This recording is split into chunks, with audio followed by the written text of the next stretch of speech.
What's up, everybody? My name is Naj Houston. I would like to welcome you guys to another edition of Therapeutic Talks. Oh, So there we go. I found it. There we go. I found it. Yeah. What's you up, see everybody? why he's not the host? What's up, everybody? Welcome back. Welcome back to my show, Um, Therapeutic Talks.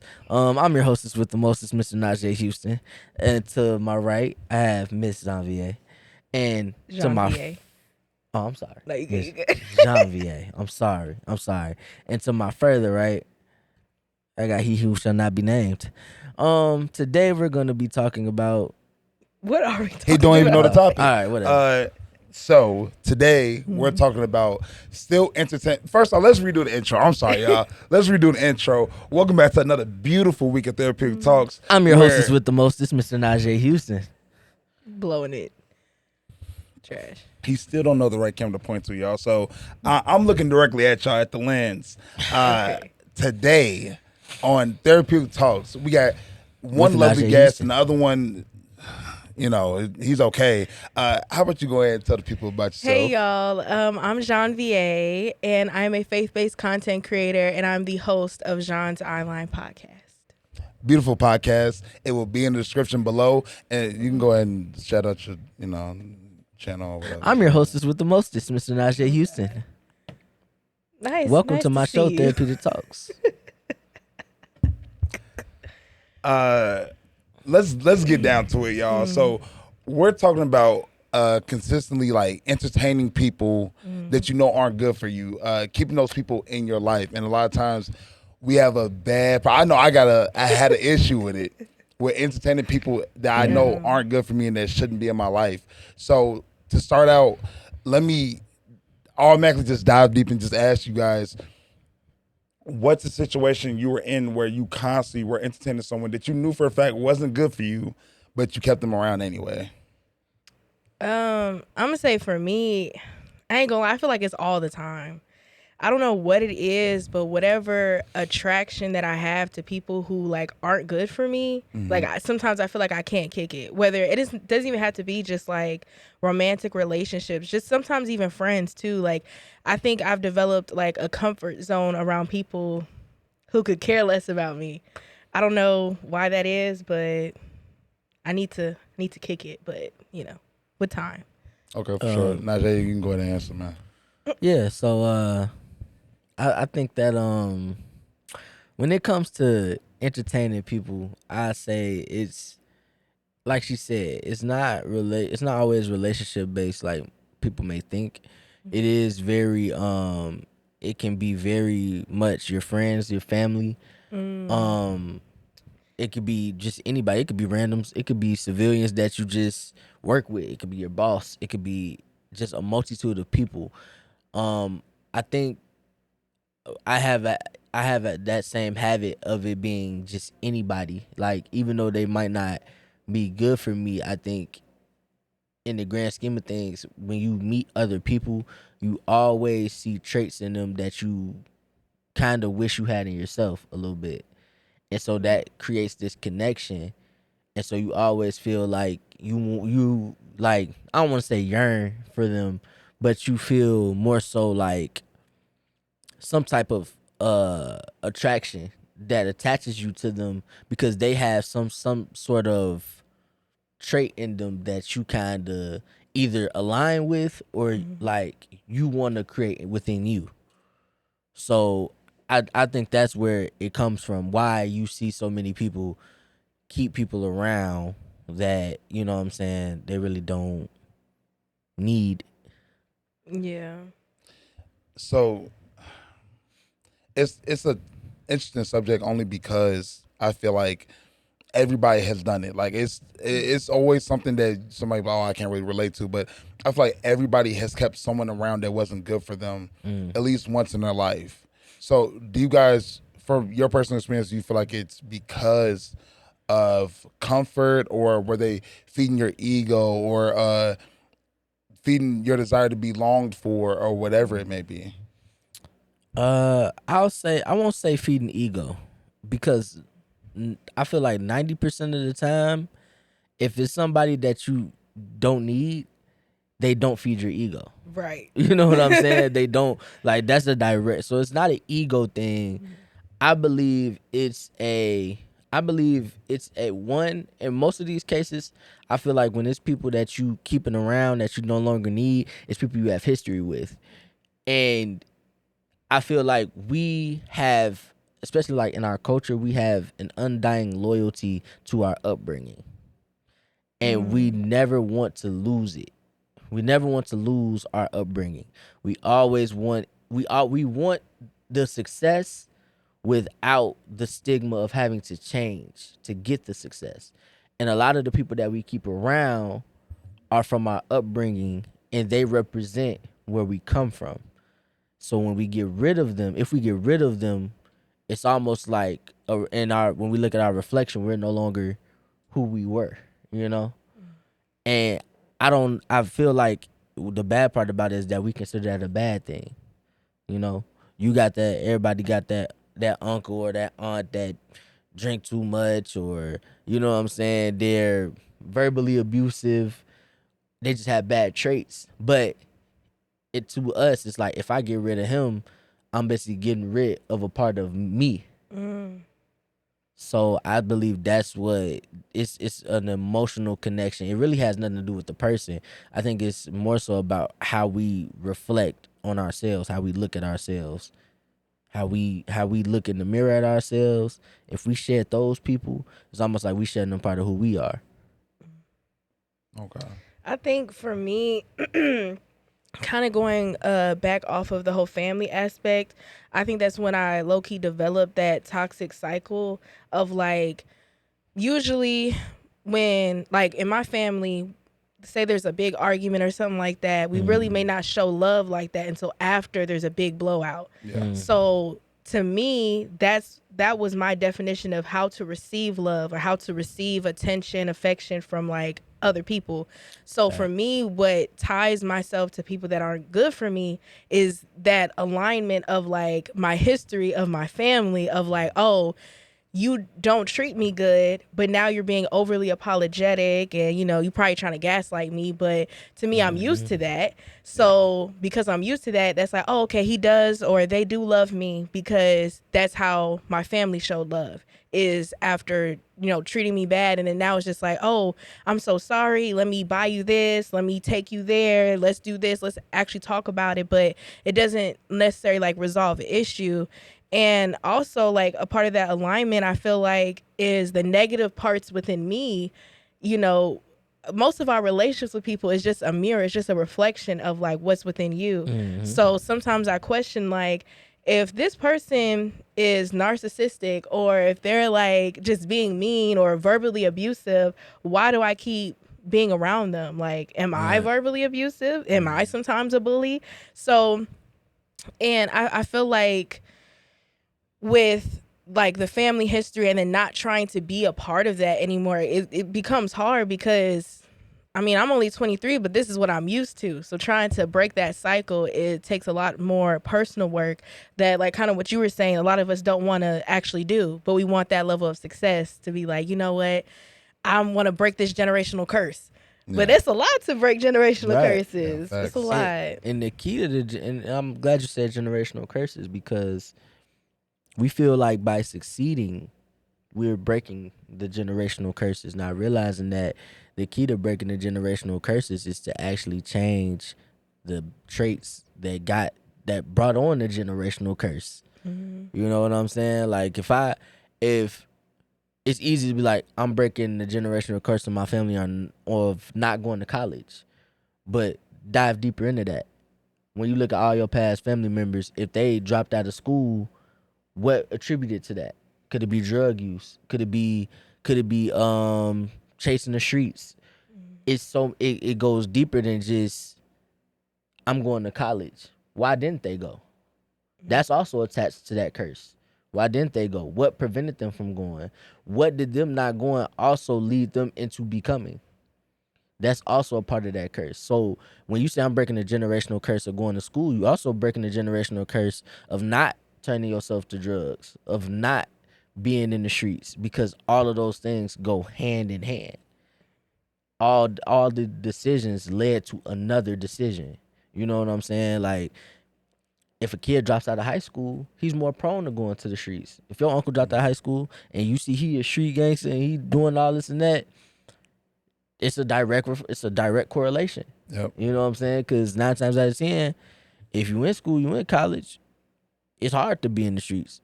So it's one or the other. So I'm glad you brought up generational curses because generational curses are a lot deeper. So when it comes to something like this, like shedding that weight of people that you don't need to keep around anymore, it gets deep to that level. You know what I'm saying? Because a lot of those people that you keeping around, and majority of the time, let's be honest, it's family or it's somebody super close. They come with their own baggage that you start taking on the attributes on of as well. You are a representation of who you hang around. That's true. You know what I'm saying? You are more prone to become who you hang around as well. I also believe in that. So yeah, like it's definitely it's a lot deeper than just being like, you're bad for me, I'm gonna get rid of you. Right. And I think it's hard too, mentioning family and how they too cannot be good for you and how to separate from them. I feel like is the hardest thing. And because that's so hard to kick, I feel like when you're trying to not be friends with someone who's no good for you, like if you can't even kick the family, you know what I'm saying? It's just like it's gonna keep that cycle going. And I feel like a lot of our generation are like, there's a lot of talk about trying to break generational curses, and a lot of us are trying to separate from our family in a sense. Not saying like we just trying to cut all of them off, but just like you can grow so much in a place that's hindering you. So once you remove yourself from that, I believe then you could really, prosper in a sense. But it's your family, the Yeah. history, the love, you know what I'm saying? Like even the Facts. toxic connections, like it's some sort of chemistry there that's like, okay, it's almost enticing. It's literally being around people that treat you bad. In my scenario, is almost like a drug. I don't know what it is. Yeah. Even I don't know if it's like the toxicity of it. It's just like, oh, I'm gonna keep trying to feeling like I could fix this situation. Like I'm gonna stick it through to where you get better, so then you can become good for me. But that's almost like a false reality that almost like never happens. Okay. So you had mentioned earlier about the whole generational trauma and just going forward in life with it. How do you guys suggest you break any type of generational curses or break a negative cycle that's going on within your family? I'm gonna say, I'm sorry. I'm No, gonna go say ahead. for me, it's through God, because when we talk about generational curses, like from my perspective, we're talking about different levels of spiritual warfare that like we can't do it because we're not strong enough.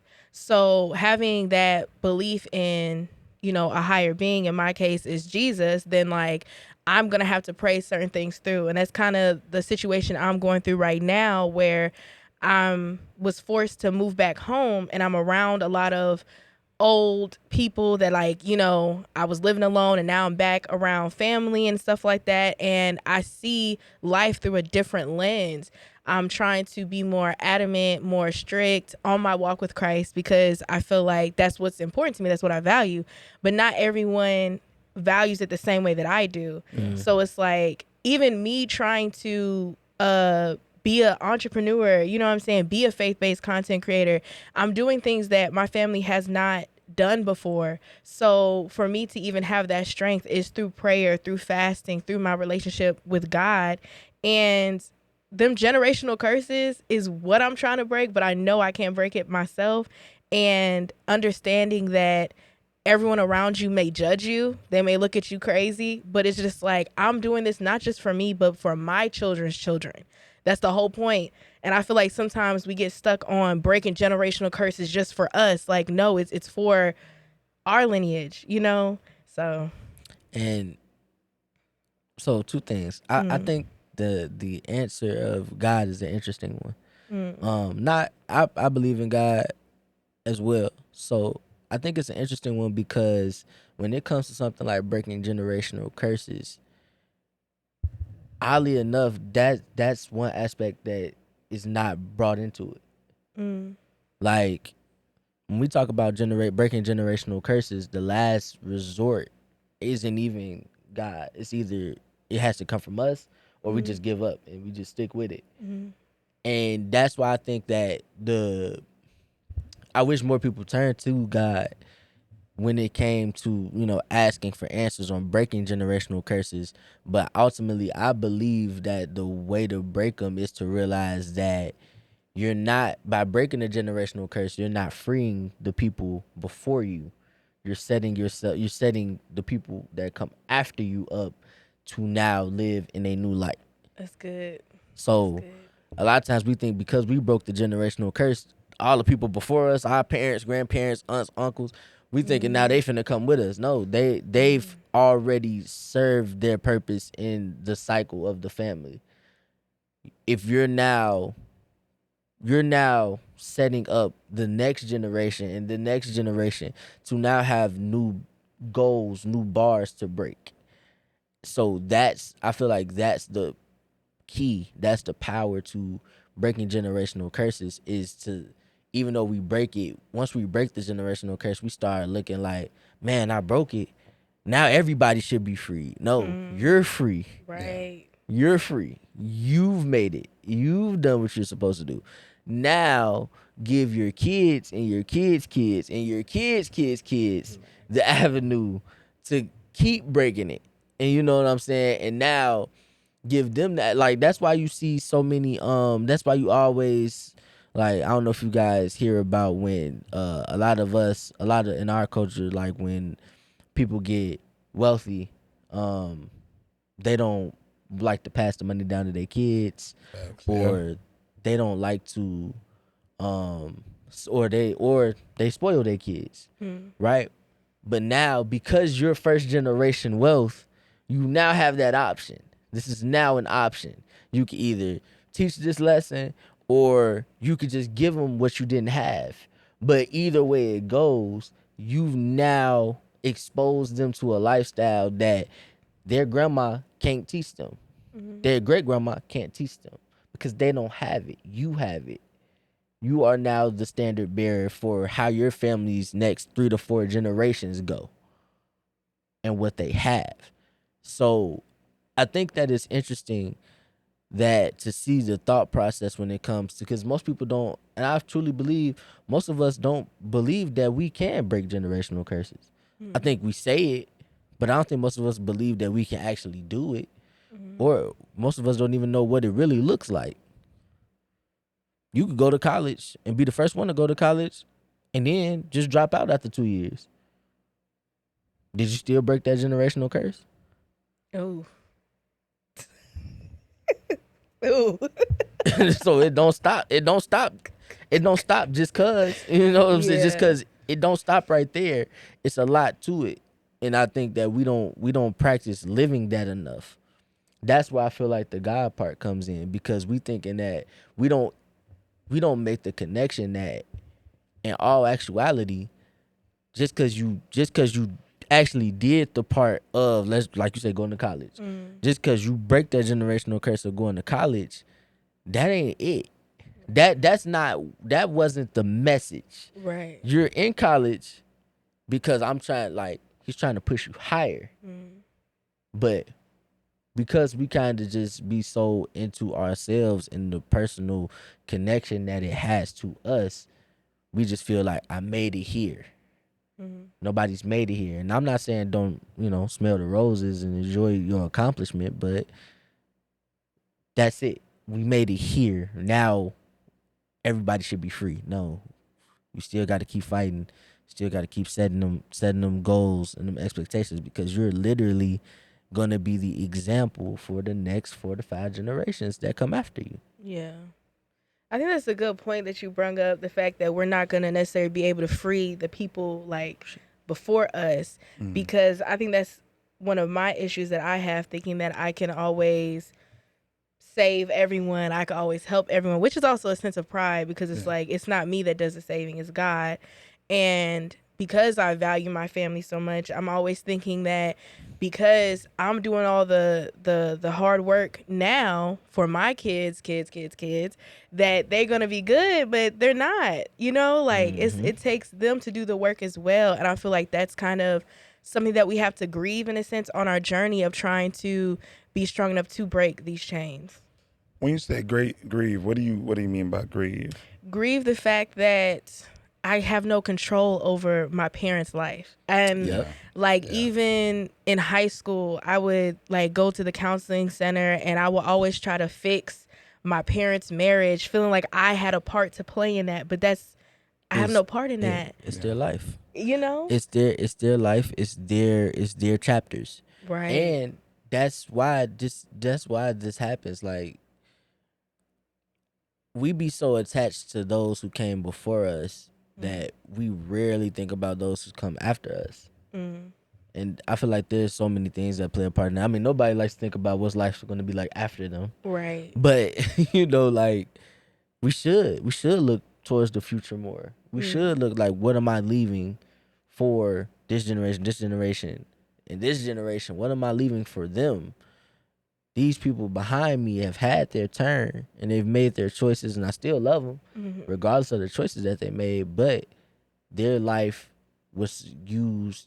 What their life is supposed to mean to us is the example of what's good, what's bad, what's wrong, and what's right. And then we go and we make the decisions that we have to make.